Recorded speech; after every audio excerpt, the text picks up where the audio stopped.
gribās sākt kā jaunu lapu, iekš biezas grāmatas, kur neatkārtojas nekas,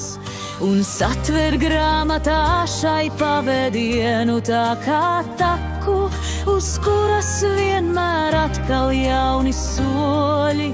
pavērās.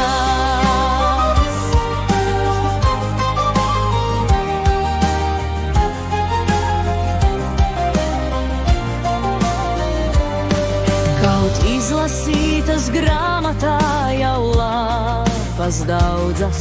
un liekas kaut ko taču sirdī būšu sapratis, bet šādās domās pagātne ar tagadni vien jaucas, jo katru dienu